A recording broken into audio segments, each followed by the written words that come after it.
안녕하세요. 저는 사연을 들으며 일상의 즐거움을 찾는 50대 여성이에요.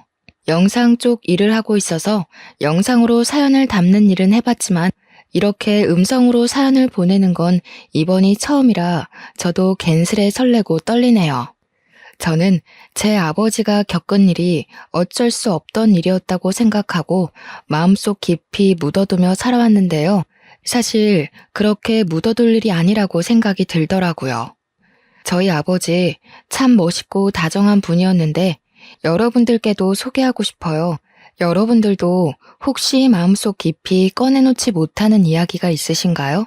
저는 요즘 주변 사람들에게도 이렇게 사연을 통해서도 이야기를 하며 슬픔을 나누고 기쁨을 배가 되게 하는 삶을 살아가려 노력하는 중이에요. 여러분들도 혹여 마음으로만 울고 있는 이야기가 있다면 속 시원하게 꺼내놓고 훌훌 털어버릴 수 있으시면 좋겠어요. 마음으로 응원할게요. 이제부터 제가 겪었던 이야기를 시작해 볼게요. 긴 이야기지만 재미있게 들어주시면 감사하겠습니다. 제 어머니와 아버지 두 분은 모두 무명 배우 생활을 꽤 오랜 기간 해오셨어요.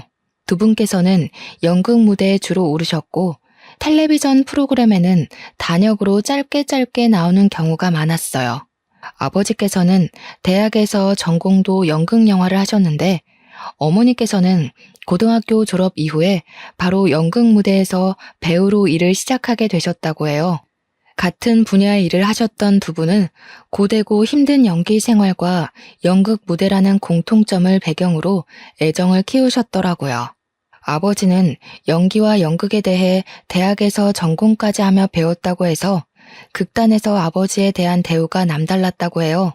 하지만 어머니께서는 처음부터 배우를 하시기보다는 연극 홍보용 포스터를 그리고 칠하고 만들어서 사람들한테 홍보하는 소위 말하는 삐끼 역할을 하기도 하고 연극 무대의 소품을 만들고 무대의 뒷배경을 만들기도 하는 잡일들을 오랫동안 했다고 해요.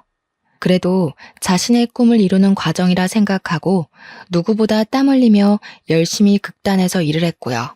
그런 어머니의 진가를 알아보신 아버지께서 어머니를 배우로서 추천을 하시고 서로 상대 배우로서 역할을 하며 연기를 하기도 하며 마음을 키우기 시작하신 것이었죠. 저희 부모님 두 분의 순수한 러브스토리 텔레비전 드라마에서나 나올 법하지 않나요? 저의 어린 시절부터 어머니 아버지 두 분은 모두 연극, 드라마, 영화 분야에 다양하게 관심이 많으셨기에 저도 자연스레 그쪽 분야에 대한 관심이 끊이질 않았어요. 한마디로 연기에 일찍 눈을 뜨게 되었던 거죠.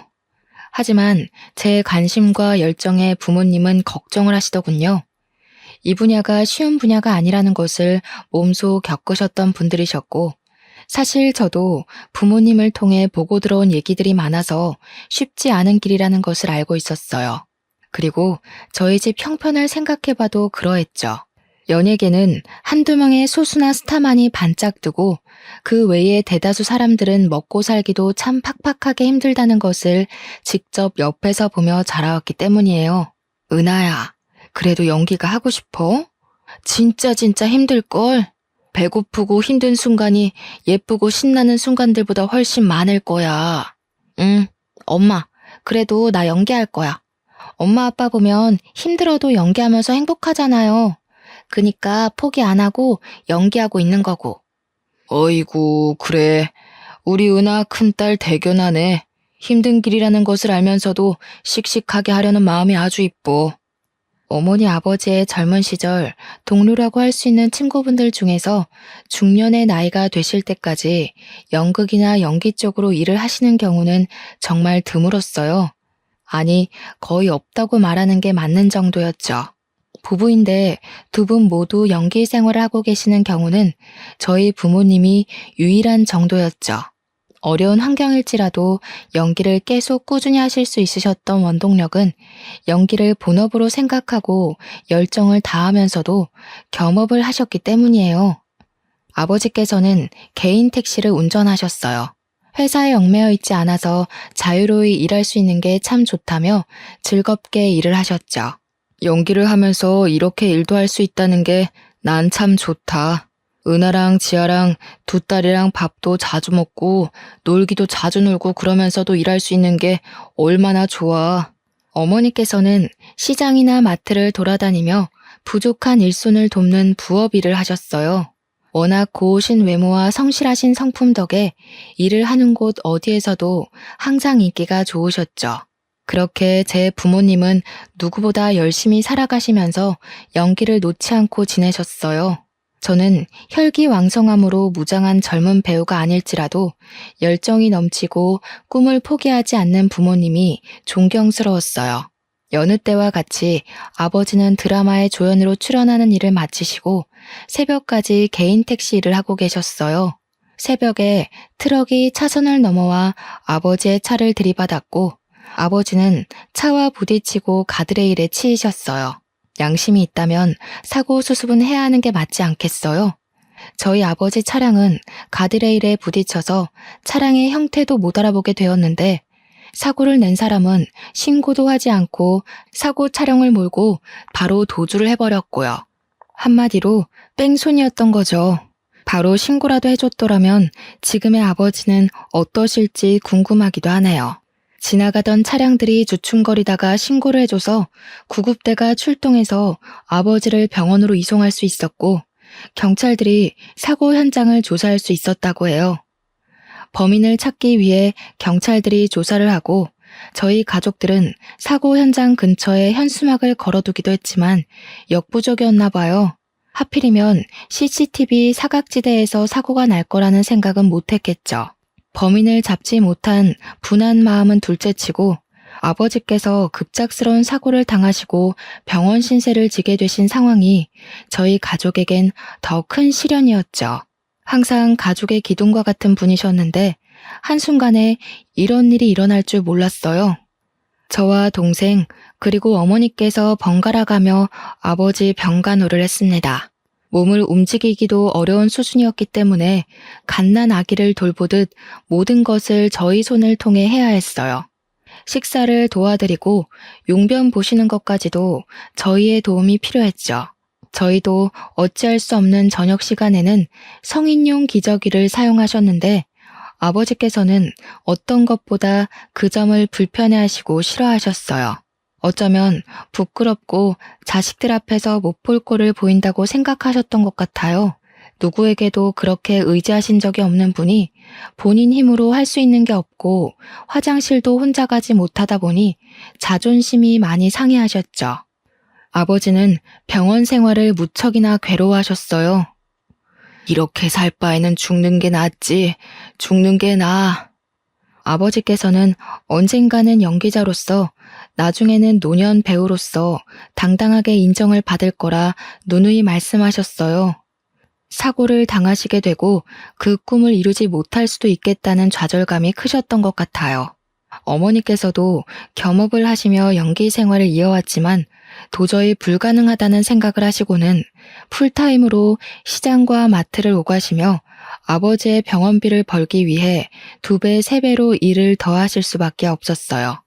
그래도 내가 일 좀 더 할 수 있냐고 부탁했을 때 내치지 않고 일감들을 넉넉하게 주시는 게 나는 얼마나 다행인지 싶어.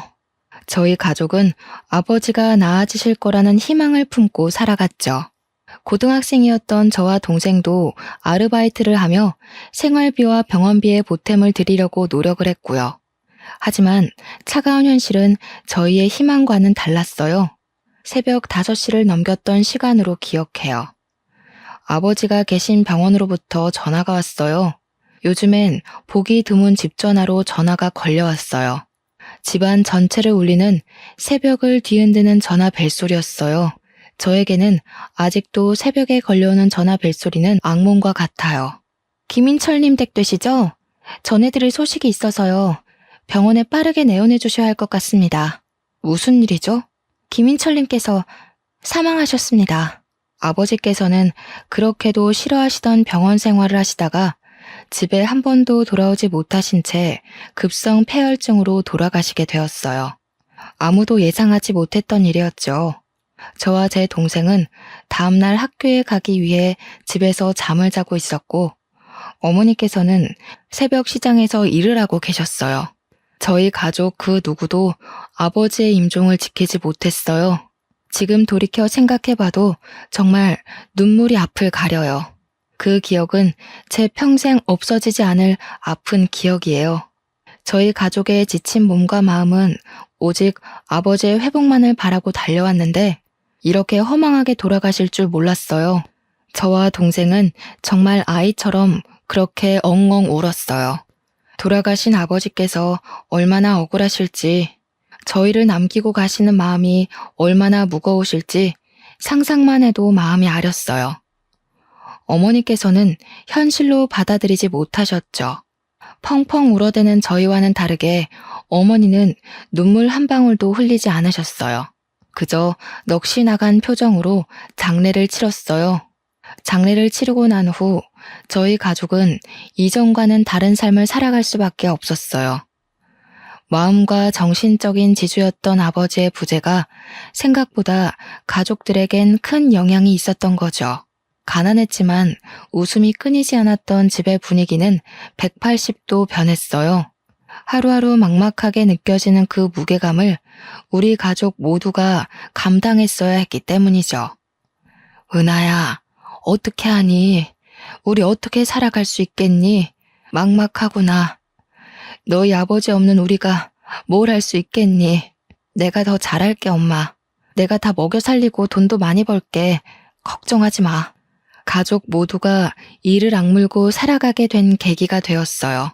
저와 제 동생 아르바이트를 하면서도 누구보다 성실하게 학교 생활을 하며 대학 진학을 꿈꿨어요. 그렇게 저는 아버지의 못다 이룬 꿈을 이루고자 연극영화과로 대학 진학을 했죠. 4년 내내 연기도 해보고 연출도 해봤지만 생각보다 연기보다 연출이 저에게는 더 맞았어요. 그래서 오직 연기만 하겠다고 마음을 먹었다가 진로의 방향을 틀었죠. 저는 대학에서 배운 연극과 영화, 연출이 전부인 양 꿈에 부풀어 취직시장에 뛰어들었어요. 와, 정말 생각보다 어렵더라고요. 제 전공을 살려 취업을 하는 것이요. 그렇게 고민 많은 20대 중반을 넘기고 취업 준비 기간이 너무 길어지면 안 될 것 같아서 그냥 저를 불러주는 적당한 기업에서 일을 시작하는 게 낫겠다 싶었어요. 그렇게 일을 시작하게 되었죠. 첫 출근에서부터 제 꿈은 산산조각이 났었죠.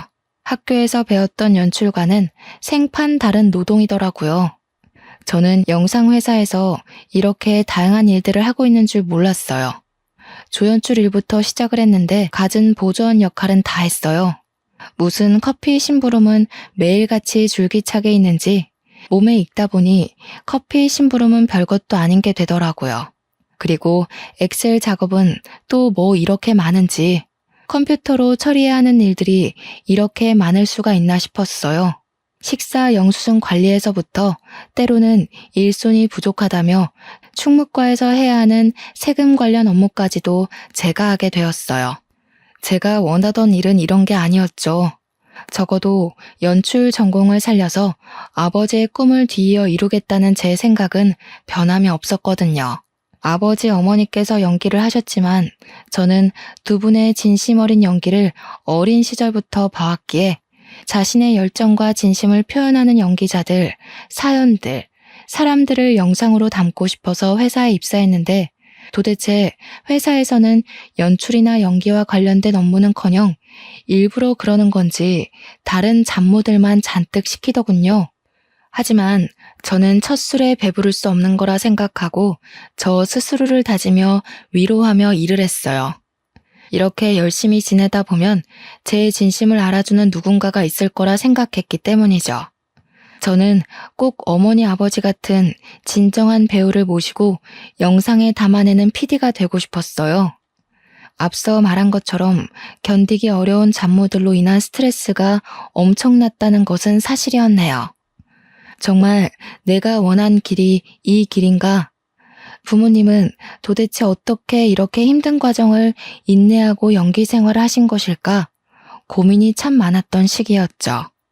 지금에서야 돌이켜 생각해보면 영상회사에서 영상이 아닌 다른 분야의 일들에 대해 다양하게 배울 수 있는 기회였다고 생각을 하지만 당시만 해도 이렇게 쉽게 생각하기 어려운 상황이었어요.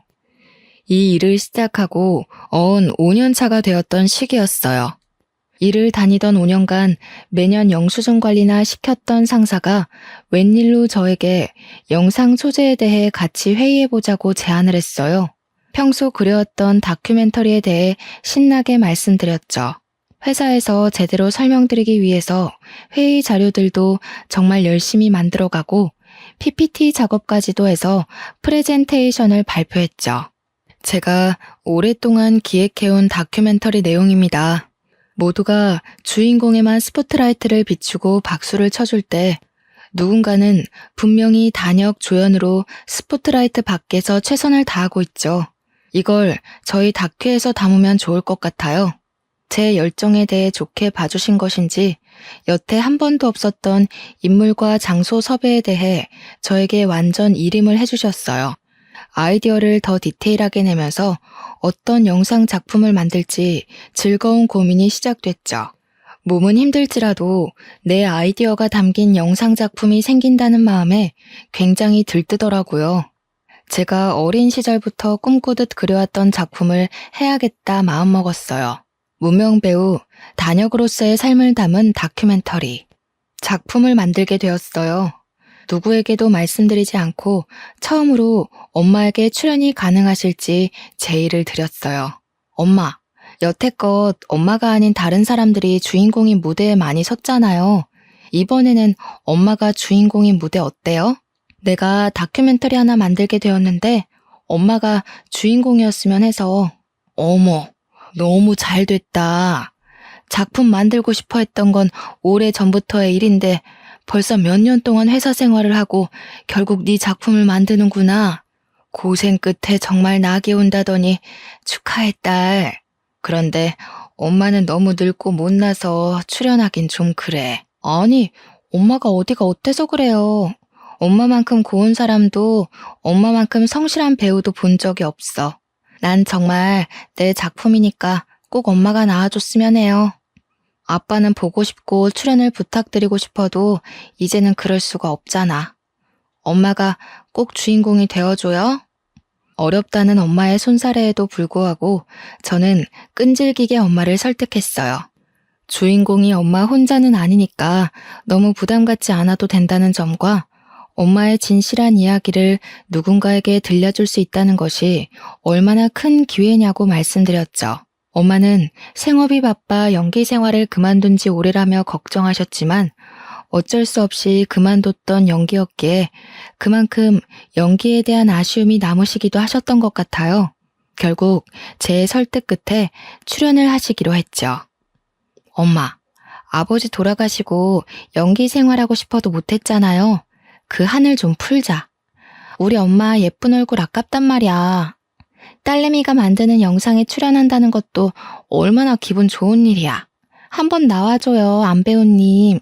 어머니를 필두로 다양한 단역 배우들을 섭외하고 다큐멘터리를 찍게 되었어요. 촬영 배경은 주로 대학로나 여의도였고요.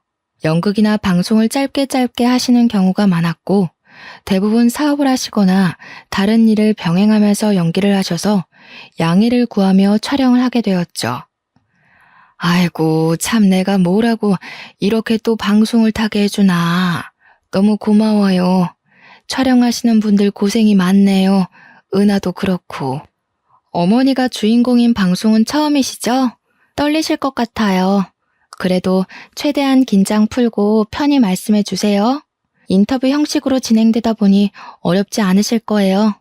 엄마가 겪어온 이야기, 연기에 대한 생각들 솔직하게만 이야기하시면 돼요. 저희 어머니는 주로 인터뷰 형식으로 촬영을 했어요. 이전에 어떤 사연이 있었는지를 말씀해 주셨죠. 어머니의 남편, 제 아버지와 연기로 만나고 사랑을 키워 아이들까지 낳아 키웠지만 허망한 사고로 먼저 이 세상을 떠났다는 이야기를 담았어요. 연기자에 대한 이야기인데 어머니의 사연이 사연인지라 뺑소니 사고에 대한 이야기를 길게 하시더라고요. 저도 방송을 통해 어떻게 해서든 범인을 찾고 싶었던 사심도 있었고요. 어떻게 CCTV도 제대로 없고 목격자 한 명도 없는 사고라는 것이 존재할 수 있는 것이고 그 사고의 당사자가 저희 아버지가 될 수 있는 것이었을까요? 그로 인해 목숨까지 잃게 되신 저희 아버지. 어머니께서 눈물을 억지로 눌러 참으시며 아버지 이야기를 꺼내시는데 저희 스태프 모두 눈물을 함께 훔칠 수밖에 없었어요. 그런 일이 있었던 건 몰랐어요. 은하 PD 고생 많았네요. 진짜 텔레비전에 나올 만한 사연인데요. 어떻게 뺑순이 범인을 못 잡을 수가 있지? 여태까지. 가족들 다 마음고생 무지하게 심했겠다. 그렇죠. 우리 가족 마음고생 심했지. 그래도 그 일을 계기로 이악 물고 살아서 내가 이렇게 PD도 하고 있는 게 아닐까 싶긴 해요. 억울하긴 해도 우리 가족 눈 감고 귀 막고 열심히 살았지 뭐. 또 영상이 담긴 한 분의 경우는 배달 일을 하시며 연기 생활을 오랫동안 병행해 오시기도 했어요. 사실 배달 일을 하면 몸도 얼굴도 상하고 정말 필요한 일인데 연기에 대한 열정이 있어도 연기만으로는 도저히 월세만 해도 감당하기 어려울 정도였기 때문이라고 하셨죠. 저희 부모님 외에도 다양한 단역분들의 애환과 감동을 담은 다큐멘터리는 꽤 오랜 기간 시간이 걸려 최종적으로 완성이 되었어요. 영상으로 찍는 것도 오래 걸리지만 편집을 하고 컴퓨터 그래픽과 자막을 넣고 수정을 하고 완벽한 영상물을 만드는 데까지가 꽤 오랜 시간이 걸리는 작업이었죠. 이제 다큐멘터리를 방송에 내보내기 전에 마지막 관문이 남아 있었습니다. 영상이 방송을 타기 전에 대표님의 컨펌이 필요했던 것이죠. 그래서 영상을 대표님께 보여드렸습니다. 긴장되고 떨리는 순간이었죠. 혹여나 마음에 들지 않으신다는 말씀을 하시면 완성된 영상일지라도 방송에 나가지 못할 테니 말짱 도루묵일 테니 말이에요. 우리 진짜 그동안 고생했다. 이제 마지막으로 조금만 더 힘내서 일해봅시다. 대표님 컨펌만 떨어지면 끝이야 끝. 그러게요. 드디어 끝이라는 게 보이기는 하네요. 와, 진짜 고생했다 우리. 컨펌 잘 되면 좋겠어요, 진짜로. 대표님과 저, 그리고 대표 스태프 몇 명이 함께 영상을 시청하며 최종 컨펌을 하는 시간이었습니다. 저는 입이 바싹바싹 마르더군요.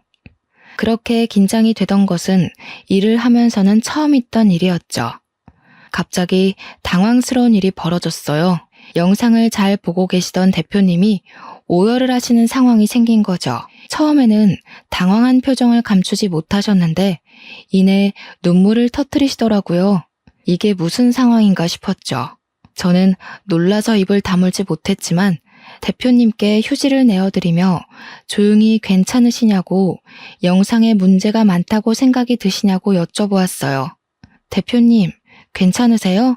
무슨 일이신지 여쭤봐도 괜찮으실까요? 제 영상 감동적일 수는 있지만 대표님께서 오열하시면서까지 그렇게 울만한 이야기는 아니었는데요. 아, 미안해요, 은하씨. 지금 내가 너무 마음이 가라앉지를 않아서 다음에 따로 시간 내서 말씀드릴게요. 저도 생각 정리 좀 해야 할 것 같아서요. 대표님의 뜬금없는 오열에 당황한 저와 스태프들은 침묵을 지키며 사무실에 각자 자리로 돌아왔습니다. 순간 저희의 노력이 물거품이 된 것만 같은 기분이 들었어요. 감동적인 포인트가 있다고 해도 그렇게 오해할 만큼의 슬픈 이야기는 분명히 아니었는데 대표님이 왜 저렇게 우시는 거지? 우리가 뭔가 잘못했나? 대표님이 무슨 큰일을 당하셨나? 우리 영상에는 누가 없어야 하는 건가 싶었어요. 입사 후에 한 번도 누구 앞에서 눈물을 보이신 적이 없으셨던 분인지라 저희 모두 크게 놀랐습니다. 대표님도 눈물이라는 게 있는 사람이구나 싶으면서도 무슨 큰일이라도 난 건가 싶더라고요. 다큐에는 여러 단역분들이 나오셔서 각자의 사연을 이야기하고 촬영을 다니는 모습을 찍었고 어머니 사연의 경우 인터뷰 형식으로 아버지 뺑소니 사고를 언급하신 내용이 담겼어요. 어느 포인트에서 대표님이 오열하신 건지 아무리 생각해봐도 잘 모르겠더군요. 저희 스태프들끼리 별별 소문이 돌기 시작했어요. 대표님의 엄마가 영상에 우연히 나오셨다. 아니다. 대표님 아버지가 나오신 게 틀림없다. 아니, 자기 무명 시절이 생각나서 그런 거다 등등 다양한 이야기들이 오가더군요. 아니, 나 진짜 우리 대표님이 저렇게 오열하는 거 난생 처음 봤다니까? 그렇게 올만한 내용도 아니었는데 말이지. 뭔가 이상해, 수상해, 뭔가 있다니까 이거. 그런가요? 저희가 뭔가 특이하거나 이상한 내용을 담은 건 아닌데 반응이 의외이긴 했어요. 저는 다른 것보다 제 입봉작인데 방송도 못하고 묻힐까봐 제일 걱정스럽다니까요. 아, 걱정이에요, 걱정. 며칠이 지난 후 대표님이 저를 개인적으로 부르셨어요. 다큐멘터리의 총 책임자이기 때문에 저를 부르셨겠거니 가벼운 마음으로 사장님을 뵈러 갔죠. 하지만 대표님 방에서 나올 때 제가 어떤 마음과 어떤 표정으로 나오게 될지는 전혀 예상하지 못했죠. 은하 PD, 어서 와요. 영상 찍느라 고생 많았죠? 편집도 무지하게 길었을 텐데 피곤은 좀 풀렸어요? 이럴 때 좀 쉬어야 다음 작품 쉽게 시작하지. 아, 네, 감사합니다. 피곤하긴 하네요. 영상 일, 연출 일이 쉽지 않다는 거 알고 시작했는데도 역시 힘들긴 하네요. 체력이 너무 딸려서 죽겠어요, 매일매일. 커피를 달고 삽니다. 대표님은 괜찮으신 거죠? 아유, 그럼 나야 너무 괜찮지.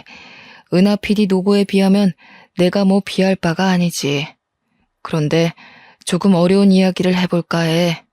고민이 많았는데 계속 숨기는 건 도저히 은하 PD한테 예의가 아닌 것 같아서. 대표님이 무게를 잡으시며 하셨던 이야기는 상상 초월의 내용이었어요. 대표님은 어린 시절 아버지 밑에서 자라셨다고 해요. 한부모 가정에서 자라셨던 거죠. 어려운 환경 속에서 자라셨다며 한참을 뜸을 들이며 말씀하시더군요. 은하 PD, 이런 이야기를 전하게 될 줄은 몰랐는데 정말 미안해. 놀라지 않았으면 좋겠는데 놀랄 수밖에 없는 이야기야. 아, 괜찮아요, 대표님. 어서 말씀해 주세요. 대표님께서는 다시 어린 시절 이야기를 이어가셨어요. 아버지와 함께 지내왔는데 아버지께서 야채 트럭을 운영하셨다고 하시는 거예요. 아, 그렇구나 듣는데 이런 이야기를 왜 나한테 하는 거지? 의문스럽게 느껴졌어요. 그렇지만 제가 다니고 있는 회사의 대표님께서 하시는 말씀이니 제가 이렇다 저렇다 말하지 못하고 묵묵히 듣기만 했어요. 야채 트럭, 그런데 그 야채 트럭을 몰고 새벽에 운전하던 중에 아버지께서 사고를 내신 적이 있다고 하시더군요. 조수석에는 아들인 본인을 옆에 태우신 채로요. 사고가 워낙 크게 나서 기억이 나신다며 설명을 하셨어요. 그 새벽에 우리 아버지 야채 트럭이 승용차를 박았어. 아버지께서 새벽에 졸음운전을 하신 탓이었지. 중앙선을 살짝 넘어간다 싶었는데 기어코 옆 차선에서 오던 차를 친 거야. 그 차는 택시였고 동승자는 없이 기사님 한 분만 타 계셨어. 그리고 그 택시는 가드레일을 강하게 박았고 택시는 형태를 알아보기 힘들게 찌그러졌어. 네? 무슨 말씀이세요? 나는 조수석에서 선잠을 자고 있었고 부딪히는 소리와 충격에 놀라서 깨버렸지. 아버지께서는 운전대를 잡고 있는 손을 벌벌 떨고 고개를 들지 못하고 계셨어. 나는 아빠를 계속 불렀고 무서워서 울어버렸어. 그런데 아버지는 숙였던 고개를 들고 나를 한번 쳐다보시고 주위를 살피며 그대로 집으로 오셨어. 대표님은 계속 말씀을 이어가셨어요. 다큐멘터리에서 언급된 사고 현장은 아버지께서 자주 다니던 길이라 CCTV가 없었다는 것을 확실히 알고 계셨다고 해요. 하지만 아버지와 대표님이 보지 못한 목격자가 있을 수도 있을 거라는 생각은 있었고 언제든 아버지와 대표님께서 잡혀갈 수 있다는 죄책감이 있었다고 흐느끼셨어요.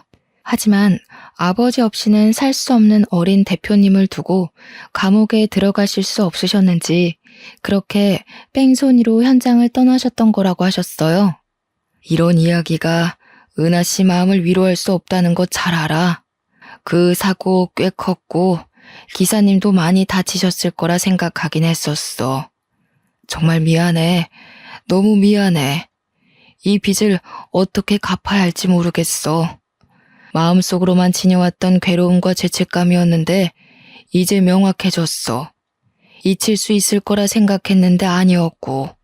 제가 만든 다큐멘터리를 통해 보니 제 어머니의 남편분, 즉 제 아버지의 사고에 대한 인터뷰가 대표님의 두 눈으로 봤던 어린 시절의 사고 현장에 대한 기억과 일치한 것을 보고 오열을 하셨다고 했어요.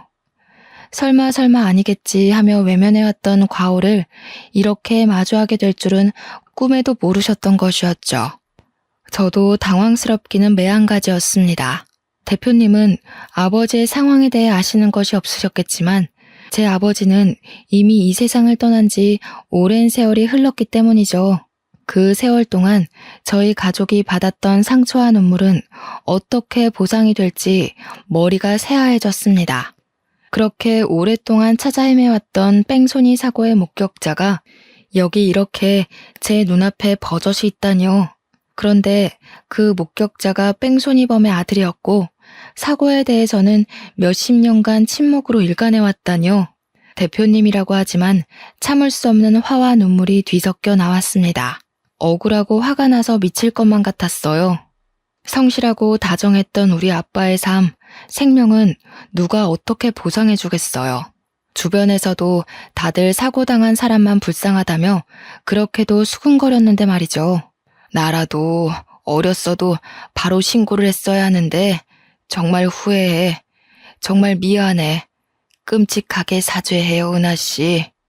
대표님은 너무 미안해서 어찌할 바를 모르겠다며 제 두 손을 꼭 잡고 눈물을 주룩주룩 흘리셨어요.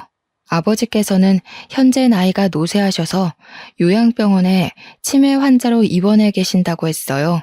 대표님 아버지께서 정말 죄인이고 본인도 마찬가지라며 아버지께서 이런 일을 겪게 되신 것 정말 마음 아프고 유감이라고 말씀하셨어요. 당시에 어렸다고 해도 알 거는 다 알았는데 아빠와 아들 둘이서 살았던 어려운 형편에 아버지마저도 감옥에 가시면 대표님이 굶어 죽게 생겼다 보니 어느 하나 양심적으로 대처한 일이 없었다며 정말 미안하다고 말씀하셨어요. 아버지였어도 내 아버지였어도 신고를 했어야 마땅한 일이었지.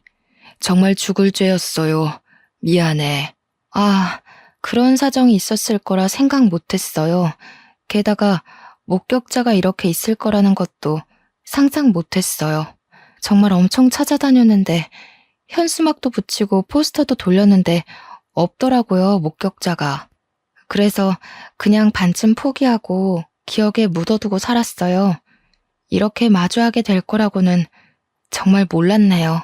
어안이 벙벙해서 눈물을 흘리지도 못하는 저를 두고 대표님은 이야기를 이어가셨어요.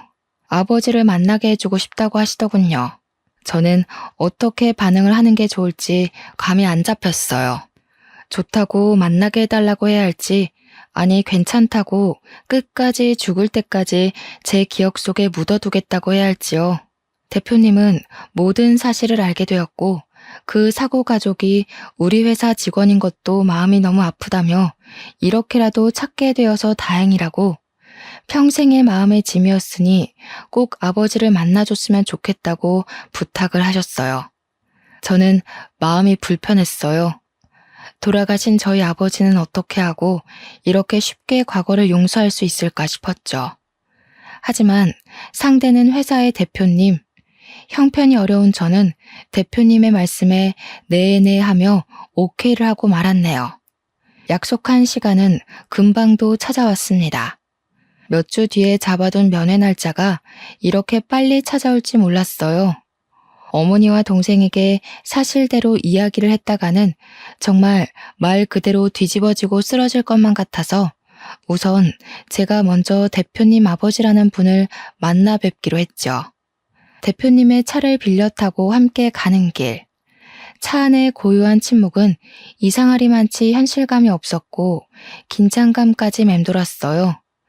마치 전쟁에 나가는 병사들의 마음이 이랬을까 싶었어요. 가긴 가야 하는데 마주하긴 마주해야 하는데 뭘 어쩌지 싶은 마음에 정말 피하고 싶더군요. 그렇게 요양병원 앞에 도착을 했죠.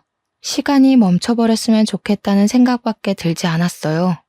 어린 시절부터 그려왔던 우리 아빠를 아프게 하고 죽게 만든 뺑소니범은 뿔 달리고 악마같이 생긴 나쁜 사람일 거라 생각했는데 그게 아닐 수도 있다는 가능성이 참 머릿속을 복잡하게 만들었어요. 은하 PD, 이쪽이야. 내가 앞장설게요. 아, 네.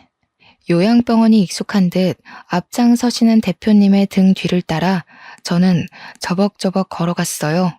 참 무거운 발걸음 오랜만이었네요. 어떤 이야기부터 시작해야 할지 원래 가해자를 찾게 되면 멱살잡이를 하겠다 마음먹고 살아왔는데 이렇게 만나게 될 줄은 몰랐죠. 멱살잡이는 어려울 것 같은데 그러면 어떻게 하지? 내 화와 분노와 억울함을 어떻게 표현을 해야 하지? 고민을 하며 병실로 걸어 들어갔어요. 아버지, 저의 기억 속에 가장 아픈 이야기를 해야 할 것 같아요. 이제는 분명히 마무리해야 할 것 같아서요. 이렇게 이야기를 하시며 대표님은 먼저 무릎을 꿇고 이야기를 시작하셨어요. 노쇠한 노인분이 침대에서 내려와 대표님과 함께 나란히 무릎을 꿇고 눈물을 흘리셨어요. 저는 제 사연을 이야기할 수밖에 없었죠. 어떻게 살아왔고 어떤 아빠였는지 갑자기 우리 곁을 떠나시게 되었는데 뺑소니 사고였고 목격자도 CCTV도 없어서 할 수 있는 일이 없었다는 것. 경찰 조사도 금세 끝나버리고 억울한 마음이 풀리기도 전에 당장 입에 풀칠하기도 바빠 일을 시작할 수밖에 없었다는 것을 이야기했어요. 어쨌든 저쨌든 우리가 어떤 이야기를 하고 슬퍼해도 저희 아버지는 이미 이 세상에 계시지 않아요. 우리 아빠 살려내요. 미안합니다. 죄송합니다. 입이 1000개 만개여도 부족해요. 경찰서 앞을 몇 번을 찾아갔는지 모르겠어요. 이 노인네가 갈 때가 다 돼서야 이렇게 마음을 전하네요. 부족한 인간이라 미안해요. 내가 그때 제대로 죗값을 치렀어야 하는 건데 정말 미안해요, 아가씨. 치매가 있다고 하셨는데 제가 전했던 이야기를 들으시고는 옛 기억이 떠오르셨는지 함께 눈물을 흘리시며 진심으로 참회를 하시더군요. 그때로 돌아갈 수는 없다는 것을 알지만 다시 돌아간다면 꼭 당신께서 감옥에 갔을 것이라며 그렇게 바로 경찰에 신고를 했더라면 아버지께서 덜 억울하셔서 돌아가시지는 않으셨을 수도 있을 거라는 이야기를 하셨어요. 말씀이라도 그렇게 따뜻하게 해주시는 게 감사하더군요. 평생을 증오하던 아빠를 죽인 범죄자란 사실이 믿기지 않게 그 진심이 담긴 한두 마디의 말이 사람 마음을 이렇게 어루만질 수도 있구나 싶었죠. 정말 내가 저승에 가서라도 죗값은 달게 받을 거야. 내가 그대들 가족들에게 몹쓸 짓을 했지. 내 새끼만 귀한 줄 알고 살면 뭐하나. 짐승만도 못한 거지. 전벌받고 이렇게 병원에 갇혀 송장처럼 죽은 것처럼 있는 거지. 아이처럼 엉엉 눈물을 흘리시는 모습에 마음이 울리더군요. 저희 아빠가 정말 안타깝고 억울하기도 하고 이 사과와 대화로 모든 것들이 해결되지는 않겠지만 작게나마 실마리가 보이는 듯했죠. 그동안 마음을 억눌러 오던 짐을 조금은 덜어놓은 것만 같았어요. 이후 제가 겪은 상황을 제 어머니와 동생에게 알렸고 정말 둘은 까무러치듯 놀라 자빠졌어요. 그래도 저희가 직면한 현실을 마주하고 해결해야 할 것들은 해결해야겠다 싶어서 어머니와 대표님과의 자리를 마련한 뒤 두 분의 독대가 있었습니다. 두 분만이 나눌 수 있는 이야기가 있었겠죠. 어머니는 대표님과의 대화 이후 아버지의 부재가 생긴 이래로 처음 보는 후련하고 홀가분한 표정을 지어 보이더라고요. 너희 아버지 그렇게 허망하게 가버리고 우리 얼마나 눈물로 매일을 보냈니? 범인도 못 잡고 뺑소니 사고라는 게 너무 억울해서 미치겠는데 그렇게 원망하며 우리 시간을 버린 것도 몇십 년이다. 얘들아, 너희 대표라는 사람 대표님 아버지가 눈물로 싹싹 빌며 미안하다고 그렇게 오는데 나도 같이 울어버렸다. 어쩌겠니? 산 사람은 살아야지. 저도 그런 어머니를 보는 마음이 좋았고요. 어머니는 제가 생각했던 것보다도 훨씬 강한 여성이었더군요. 대표님과 대표님 아버지라는 사람들이 너무너무 밉고 죽을 만큼 싫었지만 이렇게 사정을 듣고 진심 어린 사과를 듣고 나니 산 사람은 또 살아가야 하는 것이 아니겠냐고 죽은 사람을 어떻게 되살릴 수는 없지 않겠냐며 더 이상 당신네 가족을 원망하지 않겠다며 대화가 끝났다고 했어요. 이후 대표님은 미안하고 사죄하는 마음 작게라도 표현하고 싶다며 엄마와 저에게 회사 주식을 증여해 주셨어요. 미안한 마음 어떻게 표현을 해야 할지 모르겠고 이걸로 되지 않을 거란 것도 너무 잘 알지만 제 작은 마음이니 꼭 받아주세요. 회사 주식인데 그래도 우리 회사 꽤 잘 나가거든요. 알죠? 은하 PD는 알 거야. 미안하고 고마워서 그래. 일개 회사원이었던 내가 갑자기 대주주가 되어버리는 상황이 만들어진 거죠. 회사는 제 생각보다 좋은 곳이었나 봐요. 이후로 쭉 승승장구하며 기업의 크기가 커지다가 대기업에 합병되어 운영이 되었고 저는 그 주식을 팔고 엄마와 동생과 함께 넉넉히 오붓하게 평화롭게 잘 살아가고 있어요. 이렇게 제 긴 이야기는 마무리가 됩니다. 연기하시는 부모님 밑에서 자라며 연기, 연극, 연출에 자연스럽게 관심을 가졌고 운이 좋게도 대학 졸업 후 바로 영상회사에 취업하게 되어 쪼들리는 생활비 걱정은 접어두고 살 수 있었는데 저를 뽑아준 회사 대표님께서 저희 아버지와 이렇게 관련이 있었던 사람이라고는 생각을 못했죠. 어떻게 생각하면 돌아가신 아버지께서 저를 끝까지 지켜주시고 도와주신 게 아닐까 싶어요. 그리고 억울하고 마음 아팠던 아버지에 대한 기억이 이제는 상처라기보단 아물어가는 흉터 같다는 생각이 들어요. 그 흉터를 돌아보면 불쌍한 우리 아빠 생각에 눈물이 앞을 가리지만 그래도 우리가 이렇게 살아갈 수 있는 이유는 아버지시고 우리가 이렇게 다시 잘 살아갈 수 있게 도와주신 분도 아버지라는 생각이 들어요. 아빠가 살아서 우리 가족과 함께 울고 웃을 수만 있으면 다른 소원이 없을 텐데 정말 이제는 아버지에 대해 제대로 작별 인사를 해야 할 때인 것만 같아요. 저의 사연은 이렇게 마무리하겠습니다. 긴 사연을 들어주신 여러분 정말로 감사합니다. 그리고 아버지에 대해 짧은 편지를 남길게요. 아버지, 항상 저희 곁에 함께 하신다는 거 잘 알고 있어요. 힘들 때마다 아버지 생각이 나지만 아버지를 생각하며 제 마음을 다잡을 수 있어요. 아빠, 너무 보고 싶어요. 하지만 저희 가족이 이 세상에서 행복하게 살아가는 것이 아버지한테는 가장 큰 바람일 거라는 생각이 들어요. 아빠, 제 아버지가 되어주셔서 감사해요. 다시 태어나도 아빠 딸이 되고 싶어요. 감사해요. 사랑해요.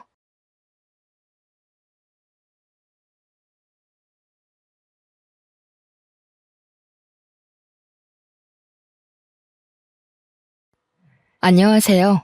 오늘 버스 타고 가다가 발 실수는 곧 회복할 수 있을지 몰라도 말 실수는 결코 만회할 수 없다라는 글귀를 보았어요. 이 글귀를 보니 전 시댁 사람들이 생각나서 사연을 보내요. 말로 한 사람의 자존감을 처참히 짓밟다가 결국에는 눈물 콧물 다 쏟은 전 시댁 사람들의 이야기 한번 들어보세요. 6살 된 딸아이를 키우는 30대 여성입니다. 저는 어릴 때부터 공부에는 관심이 없고 옷에 관심이 정말 많았어요. 그래서 대학교는 과감히 포기하고 바로 옷 장사를 시작했어요. 처음에는 동대문에 새벽부터 가서 재질 좋고 디자인도 예쁜 옷을 저렴하게 떼와서 프리마켓, 좌판 등을 통해 돈을 모았어요. 그렇게 2년 정도 이리저리 다니며 장사를 하니 가게 하나를 얻을 정도의 돈이 모이더라고요. 그래서 22살 때 가게를 얻어 저만의 옷가게를 열었어요. 처음에는 장사가 잘 되지 않았지만 2번, 3번씩 찾은 손님들에게 양말이나 기본 면 티셔츠도 제공하고 친절하게 인사하니 단골들이 하나둘씩 생기더라고요. 가격도 꽤 저렴한 편이라 입소문이 조금씩 나기 시작하더니 나중에는 한 달에 순이익이 어지간한 중소기업 월급만큼 나왔어요. 그 당시 저는 1년 365일 아침 9시부터 저녁 12시까지 가게 문을 열어놨어요. 가게에서 먹고 자고 생활하며 제가 눈 떠 있는 시간은 항상 가게 문을 열어두었죠. 사실 친구들이 대학교에서 MT, OT 등을 가며 술 먹고 소개팅하며 청춘을 즐기는 모습이 부럽기도 했어요. 하지만 정말 친했던 초등학교 동창이 보증금이 없어 전전긍긍할 때 제가 선뜻 빌려줄 수 있을 정도로 경제적으로 여유 있는 저의 모습이 너무 대견스러워 나름 만족하며 시간을 보냈던 것 같아요. 그렇게 일에만 몰두하고 산 지 5년 정도가 흘렀어요. 저희 옷가게 옆에 원래 할아버지가 하시던 빵가게가 있었는데 어느 날 그 빵가게가 문을 닫고 신발가게가 들어오더라고요. 신발가게 오픈한 첫날 신발가게 직원으로 보이는 사람이 시루떡을 들고 왔어요. 안녕하세요. 옆집에 새로 오픈한 신발가게 사장입니다. 앞으로 잘 부탁드립니다. 어머, 사장님이세요? 저는 너무 젊으셔서 직원분이신 줄 알았어요. 저도 잘 부탁드립니다. 저는 신발가게 직원으로 보였던 사장님과 그렇게 첫인사를 나누었어요. 키도 크고 외모도 서글서글하니 사람이 좋아 보였어요. 나이도 저랑 비슷해 보이고 떡을 들고 와 인사를 하는 것을 보니 인성도 좋아 보여서 꽤 호감이 갔던 것 같아요. 그렇게 며칠 동안은 서로 인사만 나누며 지냈어요. 그러다가 한 달 정도 지나자 점점 안부 인사도 묻고 이름과 나이를 알 정도로 친해졌어요. 그의 이름은 이경민이었고 나이는 저보다 4살이 많았어요. 혹시 오늘 시간 되시면 저녁 같이 드실래요? 저녁이요? 네. 이렇게 만난 것도 인연이기도 하고 제가 이래저래 도움 많이 받은 것 같아서 밥 한번 사드리고 싶어서요. 오늘 별일 없으면 조금 일찍 마치고 저녁 먹으러 가요. 경민 씨의 제안이 싫지는 않았고 저도 그날은 조금 쉬고 싶어서 알겠다고 했어요. 가게에 들어와 저녁 시간을 기다리는데 이상하게 가슴은 두근두근 뛰고 기분은 좋고 그러더라고요.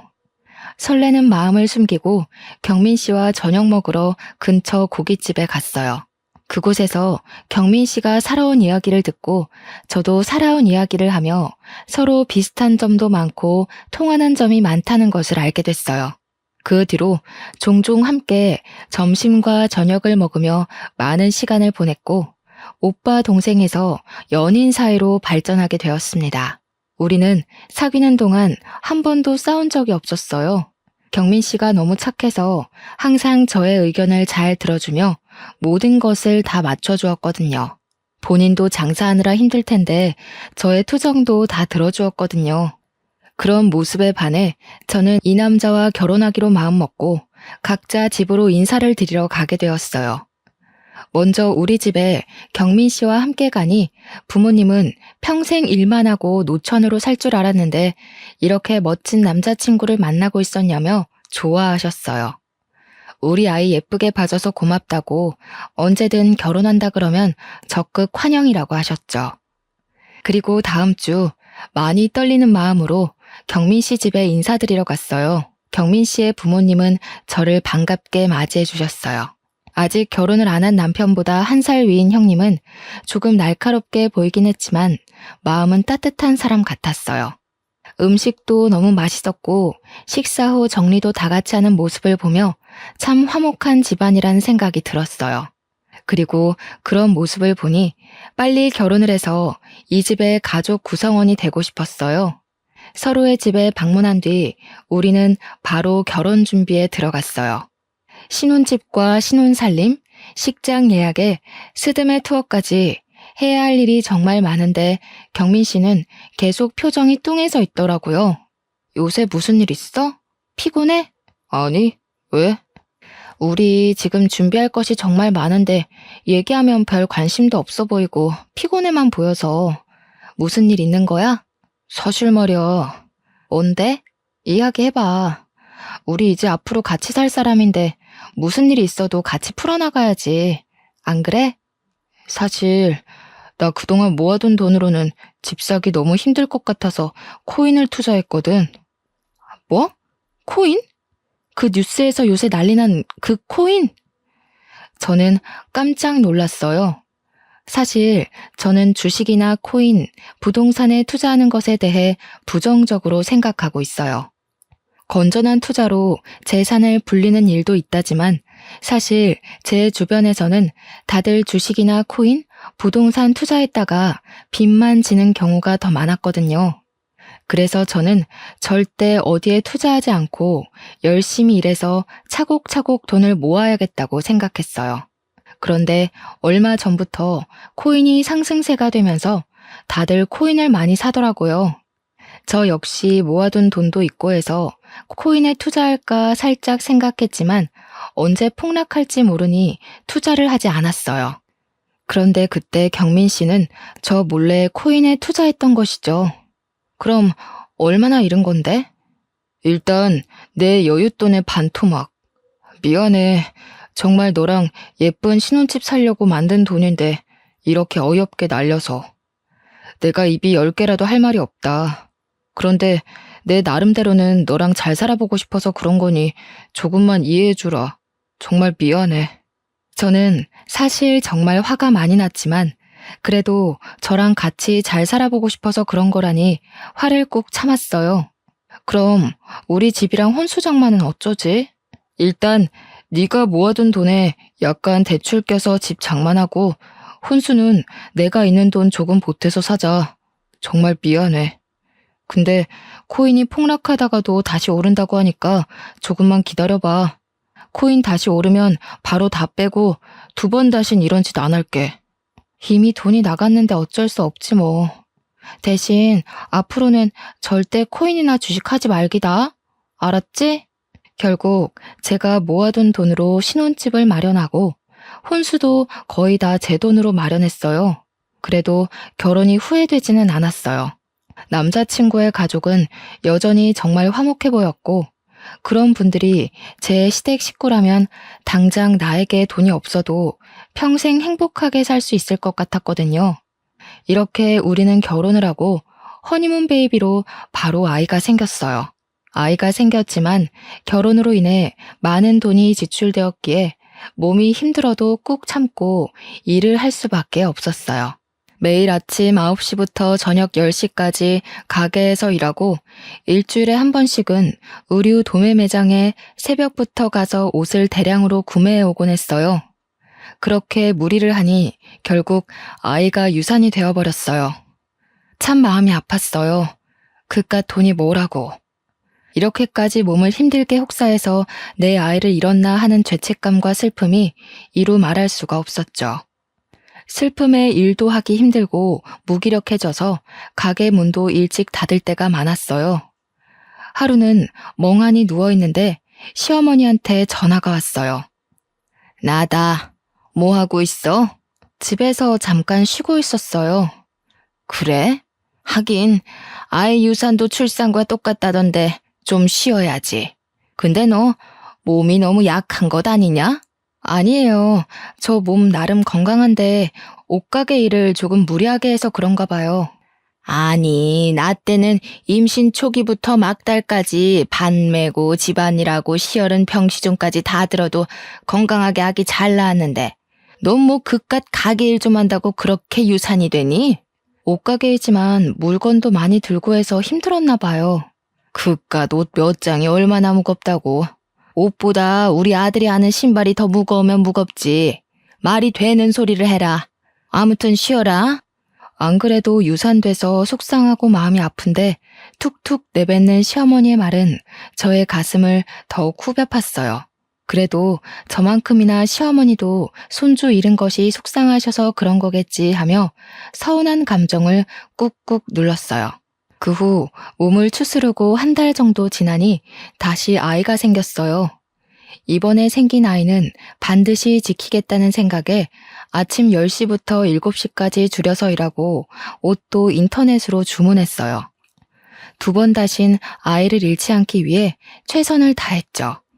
다행히 유산에 위험이 있는 임신 초기를 무사히 넘기고 임신 16주가 되었어요. 아이는 무사히 지켜냈지만 한 가지 힘든 점이 있었어요. 바로 입덧이 너무 심했어요. 저희 옷가게 건너편에 순댓국밥집이 있는데 그 간판만 봐도 토할 것 같았어요. 매일 변기통을 붙잡고 눈물을 흘리며 구역질을 했어요.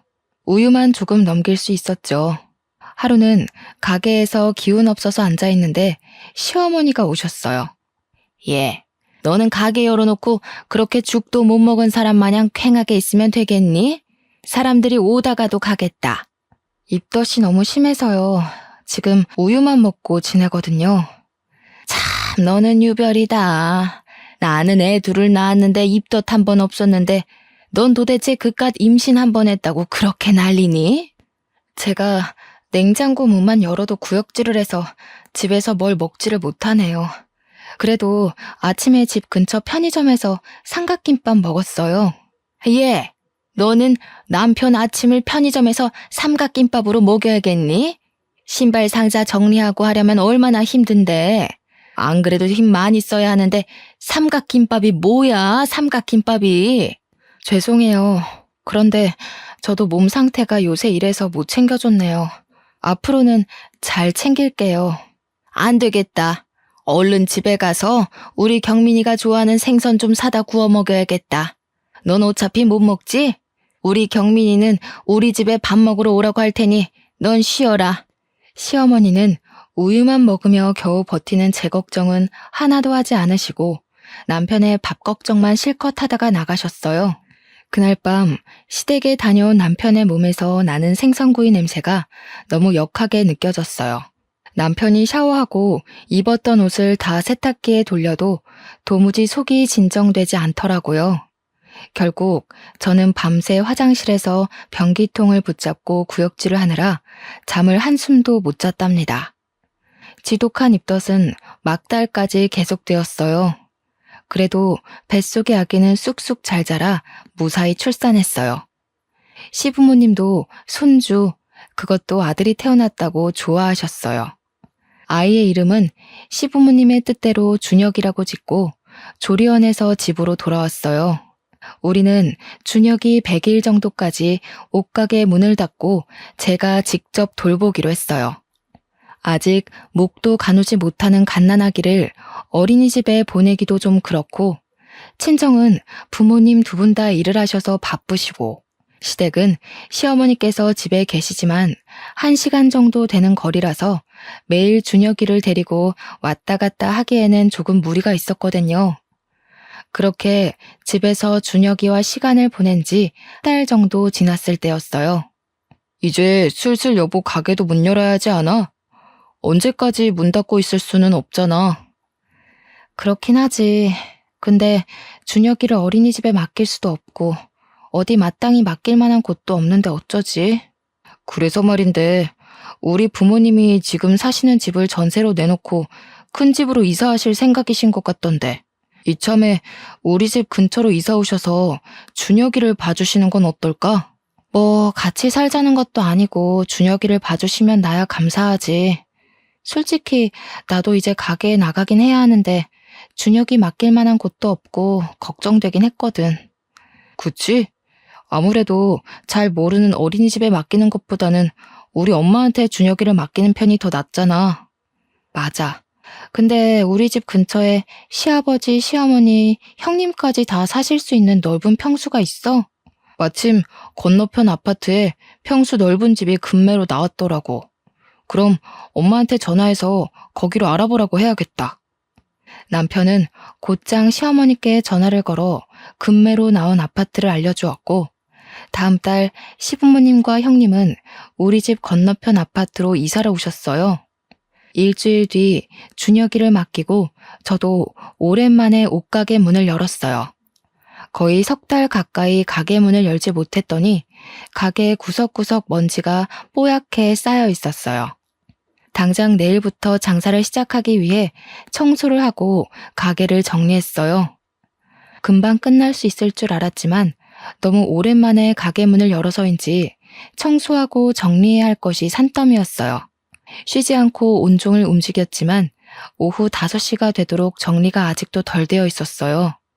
이걸 언제 다 하나 싶어 한숨을 푹푹 쉬고 있는데 시어머니한테 전화가 왔어요. 어미야, 오늘 언제 마치냐? 너무 오랜만에 가게 문을 열어서 정리할 것이 많아요. 조금 늦을 것 같은데요. 그냥 적당히 하고 빨리 와라. 준혁이는 왜 이렇게 울어댄다니? 준혁이가 많이 울었어요? 아무래도 집이 낯설어서 그런가 봐요. 우리 경민이는 아기 때 모유 먹이고 기저귀만 갈아주면 한 번도 울지를 않았는데 얘는 도대체 누굴 닮아서 이렇게 빽빽 울어대는지. 아무튼 빨리 들어와라. 경민이는 걱정하니까 말하지 말고.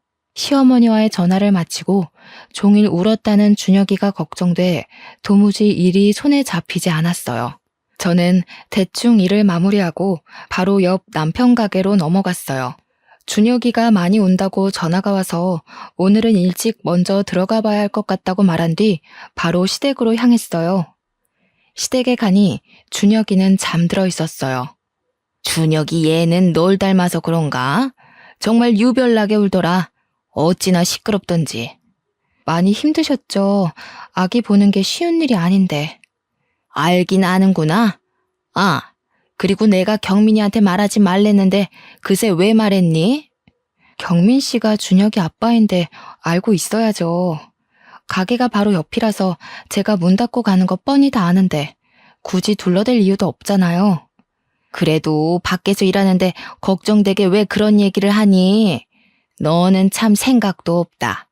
그냥 너 몸 힘들어서 오늘 빨리 문 닫는다고 말하고 오면 되지. 다음부터 이런 일 있으면 경민이한테는 말하지 말고 와. 알겠니? 솔직히 남편만 혼자 일하는 것도 아니고 저도 같이 일하고 준혁이가 저만의 아이도 아닌데 아이가 운 사실조차 숨겨야 하나 하는 생각이 들었어요. 그래도 일단 우리 준혁이를 돌봐주셔야 제가 가게에 나갈 수 있으니 굳이 시어머니의 기분을 상하게 할 필요는 없겠다 싶어 그냥 알겠다고 하고 넘어갔어요. 그 뒤로도 가게에서 조금만 늦게 퇴근하면 시어머니는 전화로 빨리 오라고 성화이셨어요. 저도 가게 일로 바쁜데 자꾸 그러시니 짜증이 나기도 했지만 노년의 나이에 아이 보는 게 얼마나 힘드실까 싶어 최대한 시어머니의 기분을 맞춰드리려고 노력했어요. 그런데 점점 시어머니의 육아에 이해가 가지 않는 부분들이 생기기 시작했어요. 10개월 정도 되었을 때는 퇴근하고 오니 준혁이가 후라이드 치킨을 먹고 있었어요. 제가 여기에 대해서 뭐라고 하면 예전에는 5개월 때부터 밥도 먹고 나물도 먹고 했다면서 도대체 이게 무슨 문제냐고 성하셨어요. 이러한 시어머니의 육아 방식이 마음에 안 들었지만 그래도 남편을 이렇게 건강히 잘 자라게 하신 분이니 믿고 따랐어요. 그러다 준혁이가 갓 돌이 지난 어느 날이었어요. 여느 때처럼 가게 문을 열고 장사 준비를 하고 있는데 준혁이의 몸이 불덩이처럼 뜨겁다고 시어머니한테 급하게 전화가 왔어요. 저는 바로 가게 문을 닫고 남편에게로 가서 준혁이의 상태를 말한 뒤 곧바로 시댁으로 향했죠. 도착하고 저는 경악하고 말았습니다. 바로 시어머니가 준혁이의 엄지손가락을 따버렸고 준혁이는 엉엉 울고 있었더군요. 그 모습을 보는 순간 저는 너무 기가 막히고 깜짝 놀라 시어머니께 소리를 질렀어요. 어머니, 지금 준혁이한테 뭐 하시는 거예요? 원래 열날 때 손가락 끝을 따서 더러운 피를 빼주면 금방 낫는다. 그리고 너는 어른한테 말버릇이 그게 뭐니? 어머니, 제가 소리 지른 것은 죄송하긴 한데요. 어른도 아니고 어린애 손을 이렇게 맘대로 따면 어떡해요. 혹시라도 감염이라도 되면 어쩌려고요. 당연히 약국 가서 사놓은 수지침으로 소독도 다 하고 했지. 그리고 옛날에는 아기들 열나면 다 이렇게 했어. 옛날이야 병원이나 약이 많이 없어서 그랬다 쳐도 요새는 아니잖아요. 엎어지면 코다할 거리에 병원 있고 약국 있는데 진료받고 해열제 먹이면 되지. 왜 굳이 집에서 해결하려고 하시는 거예요? 빨리 병원을 데려가셨어야죠. 야, 의사들보다 나이 더 먹은 내가 더 잘 알아. 이러면 금방 열이 내린다니까. 이게 다 선조들의 지혜란 말이야. 그러는 너는 왜 내가 뭘 하기만 하면 바락바락 대드니? 시애미가 그리 만만하냐? 저는 준혁이를 빼앗듯이 데리고 소아과로 갔어요. 진료를 보니 아이의 열은 돌치레인 것 같다며 당분간은 열이 날 수도 있으니 해열제 잘 먹이고 잘 보라고 하셨어요. 진료 후 집에 왔는데 남편에게서 전화가 왔어요. 우리 엄마랑 무슨 일 있었어? 엄마가 며느리 무서워서 준혁이 못 보겠다고 하시던데. 사실 준혁이가 열난다 해서 집에 왔는데 어머니가 수지침으로 다짜고짜 애 손가락을 따버린 거 있지? 그거 보고 깜짝 놀라서 나도 모르게 말이 막 나왔네. 나 어릴 땐 열나면 바로 손 따고 했어. 우리 엄마는 걱정스러워서 그런 건데 여보가 너무 예민했던 것 같아. 어머니의 마음은 나도 알지. 그런데 지금이 옛날처럼 병원 가기 힘든 것도 아니고 조금만 가면 병원인데 왜 굳이 이런 민간요법을 하시는지 솔직히 나도 답답해. 그래도 일단 우리 준혁이 봐주시는 분이니까 여보가 엄마한테 사과드려. 나 손님 오셔서 끊는다. 남편과 통화 후 비록 그 방식이 이해가 되지는 않아도 시어머니도 준혁이가 잘 되길 바라는 마음에서 그리하셨는데 제가 너무 화만 버럭낸 것 같아서 조금 죄송한 마음이 들었어요. 시어머니께 전화를 걸어 아까 화를 내서 죄송했다고 이제는 이렇게 버릇없이 이야기하지 않겠다고 사죄를 드렸어요. 사실 시어머니의 행동은 계속 이해가 되지 않았지만 그래도 어찌 됐든 우리 준혁이를 돌봐주시는 분이고 시어머니가 계셔서 제가 가게에 나갈 수 있기에 시어머니의 육아 방식에 따르고 존중해 드리기로 했어요. 그렇게 1년이 지났어요. 여전히 준혁이는 시어머니의 손에 맡기고 옷가게로 매일 출근을 했어요. 예전만큼은 아니었지만 먹고 사는데 지장이 없을 정도로 매출이 나오기 시작하며 생활의 안정을 찾을 즈음 매장 옆에 큰 공사를 시작하더니 커다란 패션 아울렛이 들어섰어요. 그곳은 옷의 종류가 다양하고 저렴해서 사람들이 많이 몰렸어요. 제가 봐도 옷을 사려면 소규모 가게인 제 가게보다는 패션 아울렛으로 갈 것 같더라고요. 점점 손님들은 줄고 급기야 하루 매출 0원을 찍는 날도 종종 생겼어요. 점점 손님은 줄고 팔지 못한 옷들이 쌓여가기 시작했어요. 매출이 없다고 해도 꾸준히 가게 월세나 전기세 등의 유지비는 들기에 급기야 마이너스가 되었어요. 가게 문을 닫아야 할 지경에 이르렀지만 그래도 20대의 청춘을 바친 작은 가게를 폐업하기는 싫어 꾸역꾸역 운영하다가 결국 큰 빚을 떠안게 되었어요. 어쩔 수 없이 가게 문을 닫았는데 이미 생긴 큰 빚은 도무지 제 선에서는 해결하기 힘들 것 같아 남편에게 여윳돈 좀 받아서 해결할 마음으로 이야기를 나눴어요. 여보, 미안한데 혹시 여윳돈 좀 있어? 왜? 사실 지금 가게에 빚이 너무 많아서 너무 힘들어. 혹시 여윳돈 있으면 조금 나 좀 빌려주면 안 될까? 그동안 신발 가게 하면서 모아둔 돈 있잖아. 사실 지금 돈이 없어. 왜? 신발 가게는 장사 꽤 잘 됐잖아. 몰라 아무튼 없어. 진짜 한 푼도 없어. 그동안 제가 옷가게에서 번 돈으로 생활했고 남편은 신발 가게에서 번 돈을 모아 나중에 급한 일이 있을 때 쓰자고 했었거든요. 그런데 생활비 한 푼 주지 않았으면서 돈이 한 푼도 없다는 게 조금 이상했어요. 설마 결혼 전처럼 또 코인이나 주식에 투자한 것은 아닌지 불길한 예감이 들었죠.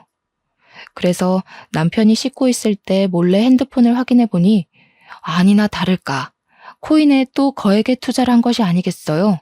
역시 예전처럼 투자한 금액이 반토막이 나 있는 상태였어요.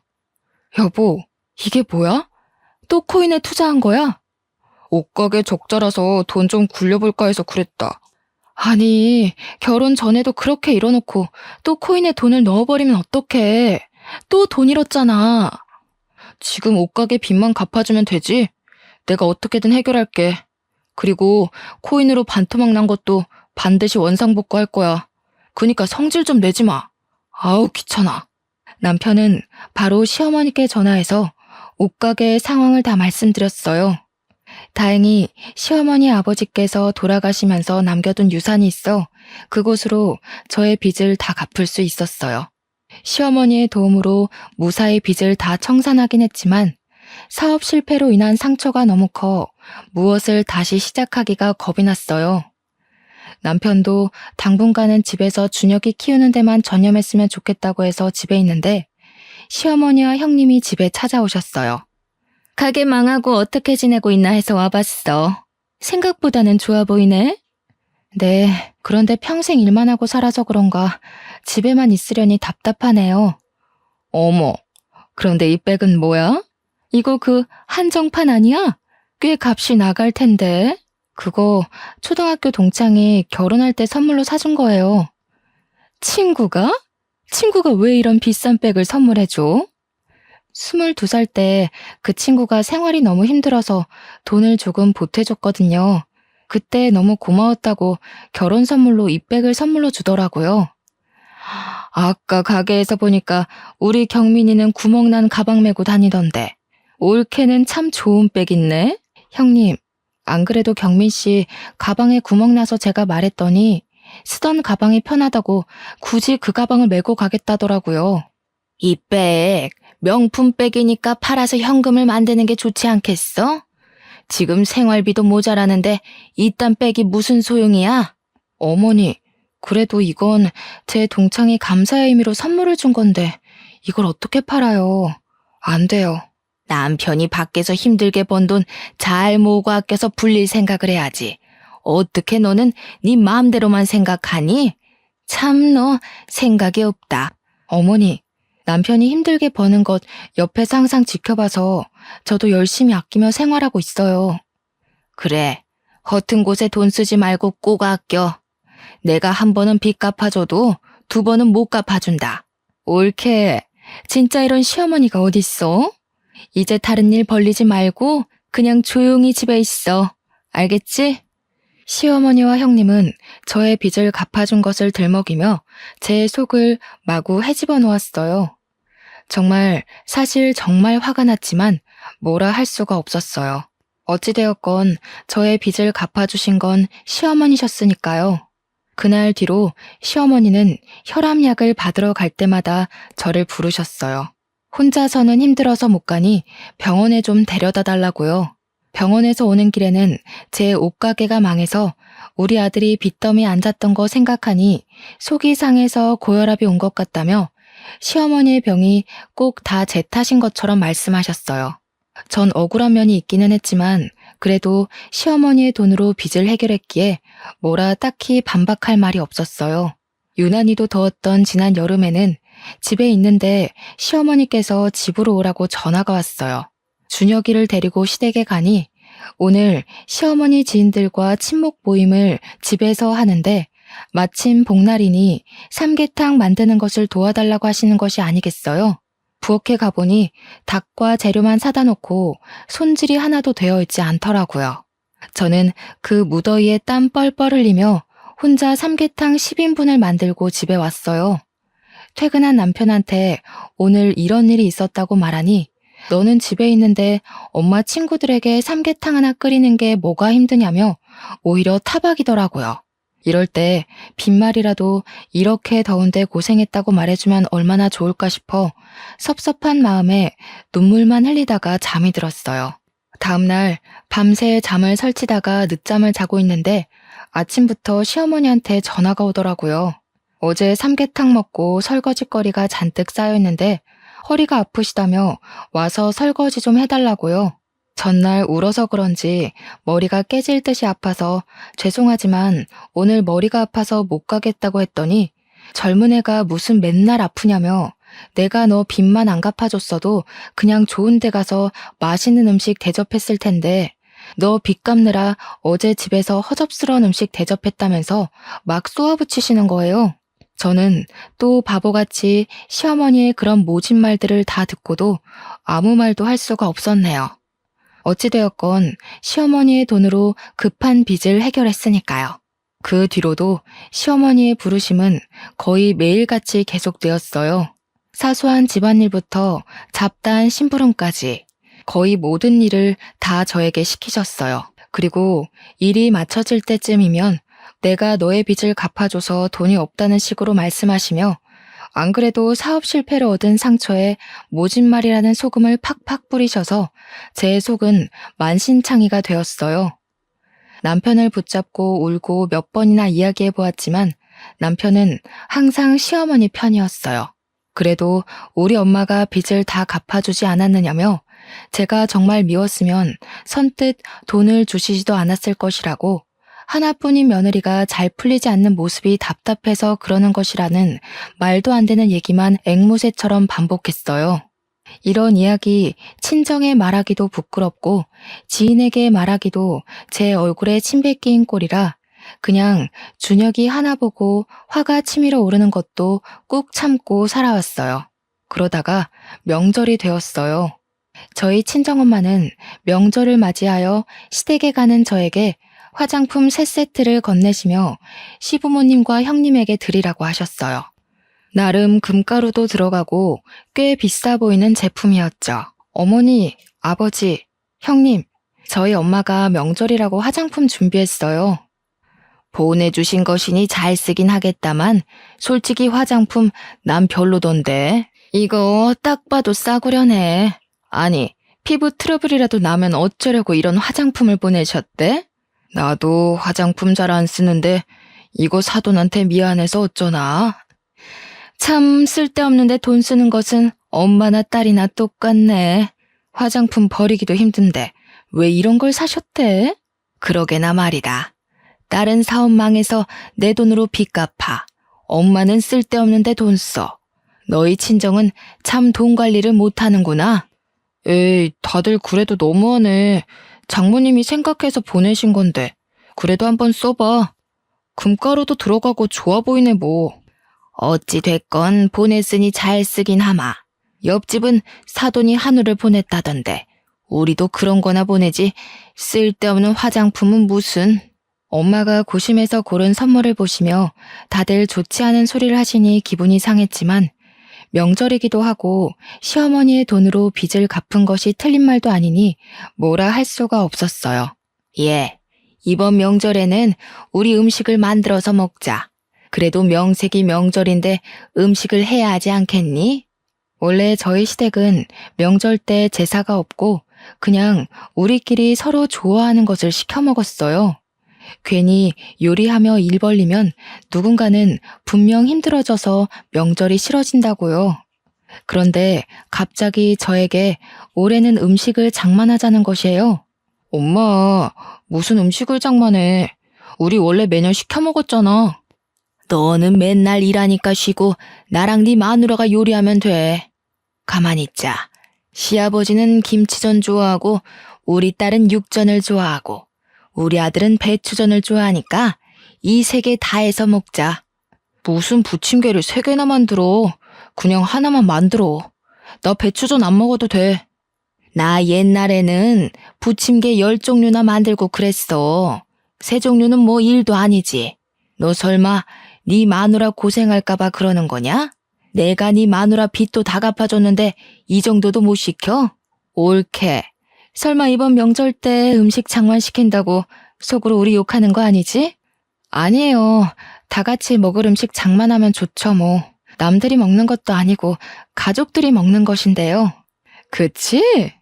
내 친구들은 명절 일주일 전부터 불려가서 같이 장 보고 한다더라. 우리 엄마는 그런 건 없잖아. 올케는 정말 행복한 줄 알아. 처음에는 다 같이 모여 음식을 준비했는데 막상 부침개를 부칠 때가 되니 하나둘 이리저리 핑계를 대며 빠지더라고요. 결국에는 저 혼자 부침개를 부치게 되었어요. 허리를 펴지도 못하며 부침개를 부치는데 엄마한테 전화가 왔어요. 부엌에서 밖이 뭔가 조금 그래서 핸드폰을 들고 작은 방으로 들어갔어요. 시댁은 잘 도착했니? 화장품은 드렸고?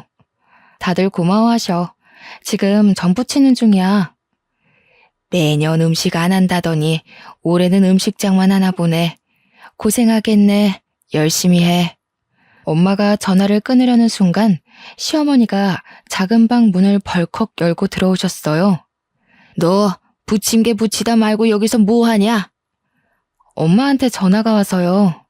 명절에 시댁에 왔으니 일이나 할 것이지 통화는 무슨. 잠깐 핸드폰 줘봐. 너희 엄마랑 통화 좀 하게. 시어머니는 제가 들고 있던 핸드폰을 빼앗다시피 했어요. 사돈, 화장품 받았어요. 감사해요. 그런데 무슨 쓸데도 없는 화장품이에요. 옆집 사돈은 한우를 보내왔던데. 핸드폰 너머로 엄마의 목소리가 어렴풋이 들리는데 많이 당황한 목소리셨어요. 우리 며느리가 얼마 전에 사업 실패해서 진 빚 제가 다 갚아준 거 아시죠?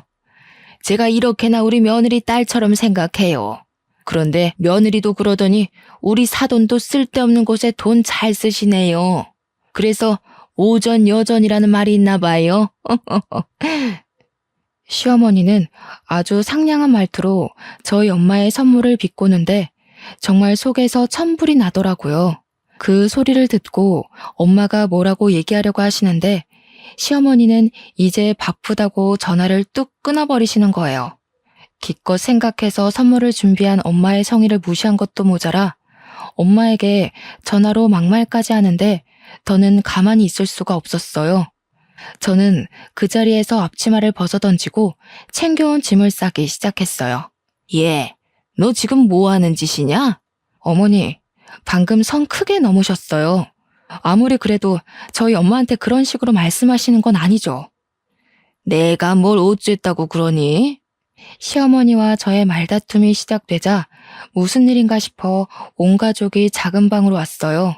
남편은 저를 말리고 형님은 시어머니를 말렸지만 이미 화가 머리끝까지 난 저는 눈이 뒤집혀 뒤에서 뭐라고 하든 말든 짐을 챙기고 준혁이를 데리고 나와 바로 친정으로 향했어요. 부모님께 그간의 상황을 다 말씀드리니 눈물을 흘리시며 저와 준혁이를 안타까워하셨어요. 그 모습을 보며 돈을 어떻게든 벌어서 바보처럼 당하고 살지 말아야겠다고 생각했어요. 그런데 준혁이는 아직 어리고 어린이집은 대기가 길어서 당장 보낼 수가 없었어요. 무엇을 하며 돈을 벌 수 있을까 고민하다가 예전에 우연히 유튜브에서 인터넷 쇼핑몰로 크게 성공한 사람의 사연이 생각났어요. 옷가게가 망하면서 팔지 못한 옷들도 있고 오랜 시간 옷가게를 하며 원단 좋은 옷들만 취급하는 정직한 거래처도 많이 알고 있으니 할 수 있을 것 같더라고요.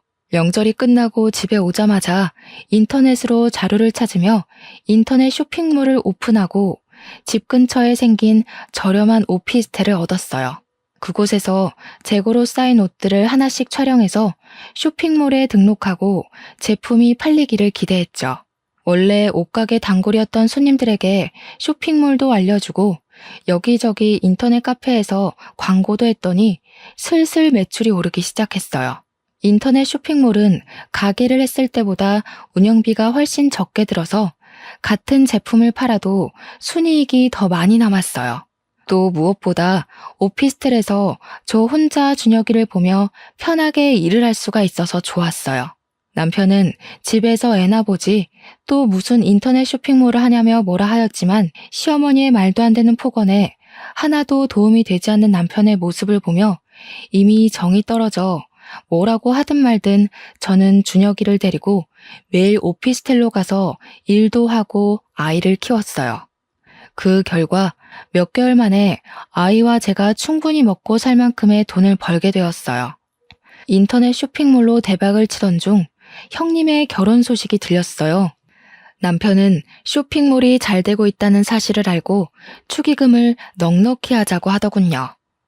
저는 이전에 시어머니한테 진 빚만큼의 액수를 형님의 계좌에 이체하고 시댁으로 당당히 갔어요. 아이고, 우리 며느님 오셨어요. 그동안 돈 버느라 정말 고생 많았다. 역시 우리 며느님은 야무져서 무슨 일이든지 잘할 줄 알았다니까. 옳게, 무슨 축의금을 이렇게나 많이 보냈어. 어쨌든 정말 고마워. 그래, 인터넷 쇼핑몰이 그렇게 바쁘다면서? 네, 가게와 다르게 운영비가 적게 들어서 마진이 많이 남네요. 어떻게 그렇게 인터넷으로 할 생각을 했어? 역시 젊은 사람들은 참 대단해. 아니지, 우리 며느님이 대단하신 거야. 빚지고 돈 없을 때는 그렇게 너의 빚을 내가 다 갚았다며 생색내던 시어머니가 제가 돈을 많이 벌게 되자 며느님 하며 얘기하시는데 정말 앞과 뒤가 다른 모습에 기가 차더라고요. 그래도 족쇄같이 묶여있던 시어머니의 빚을 드디어 갚고 나니 속이 다 후련했어요. 형님의 결혼식 후 일주일 정도 지나고 신혼여행을 다녀온 형님이 저에게 가방을 선물해 주셨어요.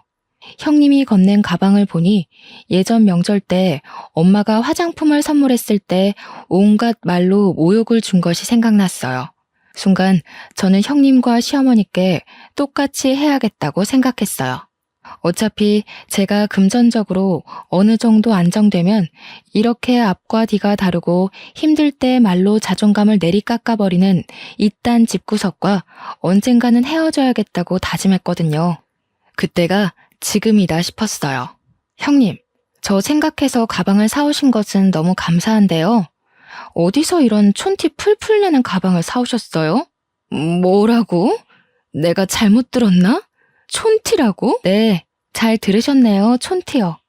색감이며 재질이며 뭐 하나 빠질 것이 없이 촌티가 풀풀 나요. 쪽팔려서 이런 거 어떻게 들고 다녀요? 분리수거함에 넣어야겠네. 얘야, 그래도 너 생각해서 가방 사왔는데 이건 아니지 않니? 그래, 누나가 여보 생각해서 가방 사왔는데 날 생각해서 사왔으면 좋은 걸 사왔어야지. 시어머니, 형님, 남편 다들 나 생각하는 척하면서 은근히 비꼬더라. 얘야, 무슨 말을 그리 섭섭하게 하니? 내가 너 미워했으면 너 빚 갚아줬겠어? 그놈의 빚. 그래서 형님 결혼식 때 그 빚 다 갚았잖아요. 그리고 말 나와서 말인데 그 빚 갚아줬다고 그렇게 요새 떨고 친정엄마한테도 안 좋은 소리하고 어떻게 그래요? 내가 언제 안 좋은 소리를 했다고 그러니? 저번 명절 때 엄마가 선물로 드린 화장품 쓸데없다며 대놓고 뭐라고 하셨잖아요. 어머머, 내가 언제 그랬다고 그러니? 시어머니는 그때 있었던 일들을 딱 잡아떼시며 아니라고 부인했어요. 저와 시어머니가 서로 큰 소리로 싸우고 있을 때 남편은 이러지도 저러지도 못하고 가운데에 서서 저와 시어머니 눈치만 보고 있더라고요. 더는 이런 인성을 가진 집안 사람들과 어울리며 준혁이를 키우지 못하겠다고 생각했어요. 그래서 저는 그 자리에서 이혼하겠다고 선언했고 결국 우리는 이혼을 하게 되었어요. 물론 양육권은 제가 가지고요. 그 뒤로 저의 인터넷 쇼핑몰은 어른 옷뿐 아니라 아이 옷도 같이 팔면서 더 키웠어요. 다행히 아주 잘 돼서 매출이 2배나 오르며 이전보다 훨씬 더 여유 있는 삶을 살고 있어요. 이렇게 제가 승승장구할 동안 전 남편은 신발 가게가 망해서 빚더미에 앉았고 전 형님은 제가 준 축의금으로 주식 투자했다가 상장 폐지돼서 다 잃었다더라고요. 얼마 전에는 다들 제 앞에 와서 다시 합치자고 그동안 막말하고 모른 척해서 미안하다고 무릎 꿇고 싹싹 빌더라고요. 그때 전 형님이 예전에 엄마의 화장품을 보며 돈을 쓸데없이 쓰는 것은 모전여전이라고 했던 일이 생각났어요. 그래서 이 집은 투자해서 망하는 것이 내력인가 보다고 비꼬아 주었답니다. 자신이 뱉었던 말 그대로 돌려받고 축 처져서 나가는 모습이 얼마나 꼬시던지요. 이렇게 저의 결혼 생활은 마침표를 찍었지만 이를 통해 한 가지는 확실히 배웠어요. 자신이 뱉은 말은 그대로 다시 부메랑이 되어서 돌아오니 자나깨나 말조심을 해야 한다고요. 그래서 요새는 좋은 말만 하려고 노력하고 있어요. 마지막으로 제가 세상에서 가장 사랑하는 남자인 준혁이에게 한마디 하고 싶네요. 온전한 가정을 만들어주지 못해 미안하지만 아빠의 그늘이 너에게 느껴지지 않도록 엄마가 최선을 다할게. 말로 표현할 수 없을 만큼 사랑하고 건강하고 멋지게 잘 자라줘서 너무 고마워. 지금까지 저의 기나긴 사연을 들어주셔서 너무 감사합니다.